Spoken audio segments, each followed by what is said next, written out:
And today's menu is no other than ram goat, Mannish water, goat soup, whatever you want to call it. So first things first, of course, we washed our meat.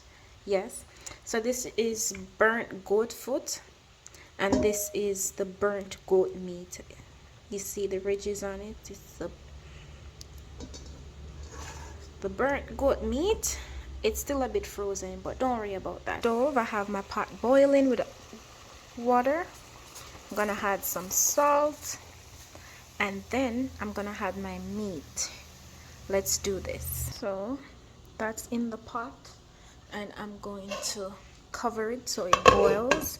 And this is gonna be the longest step in this process because the meat has to be tender, and I really want it to be tender.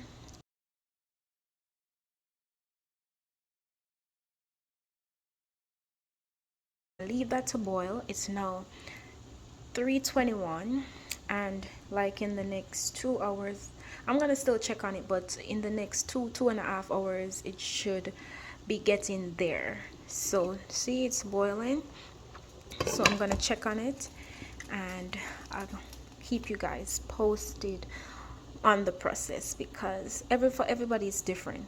If you have a pressure cooker, I would recommend you use it, but it's very, very dangerous if you're not knowledgeable on how to use it.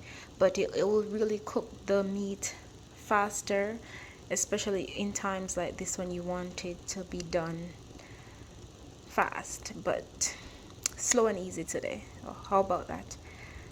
Slow and easy. So I am boiling some, we call them spinners, but it's dumpling. It's just the way it's shaped. They call it spinners. 2 hours later. As well as in this pot right here, I have my goat foot, and it's all cooked. So I incorporated yam, carrots, thyme, scallion, just infusing it with flavor, and half of an Irish potato. And this is what it looks like. So making sure enough water is in the pot, because after all it's soup. And then the next step is to put in the ram goat Mannish water. This is what's going to give it a very strong goat flavor, as well as my pumpkin flavored soup. Grace wants me, but this alongside with the ram goat Mannish water does the trick.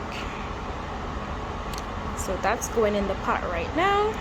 So I ended up using both containers. I used all of them. Normally the serving size is 2, however I am using both. And let me show you the pot. Look one color, look one girl, or she a bubble. Anybody, if you can't bubble, you're in a trouble. So she a bubble, so she alright. So the steps that I'm waiting on now is just for the ground provisions in this pot to cook, as well as the noodles I just put in the pot to cook out, and the flavor is banging in the pot. So yeah, so now I'm just waiting on the ground provisions, the yam, the Irish, all them stuff to cook, the carrot, as well as the seasonings. I'm gonna put some black pepper in the pot, you know, have a flavor your pot, and a scotch bonnet pepper going in. So let's do that. In the cupboard, I'm gonna add some. It has like the little noodly grains. Just gonna add a little bit to it to flavor it. That is what it looks like. So it's gonna be cooking for like another 15 to 20 minutes, and I'm gonna show you the finished product. Eventually.